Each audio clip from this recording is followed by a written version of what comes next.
সরকার তারেক জিয়ার কাছে সবার এটা আবেদন, সরকার তারেক জিয়ার কাছে সবার এটাই আবেদন, রামবিচার কোণে রোচদে যেন শাস্তির প্রয়োজন।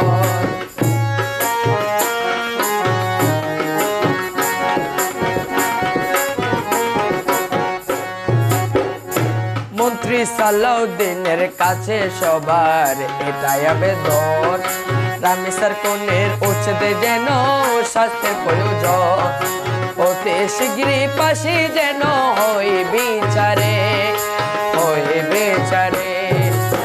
রামবিচারকে দর্শন তুই করলি কি করে, কিন্তু ছিল ছোট বোন রামবিচার জীবনে, দর্শনের পরে হত্যা করলি কি করে।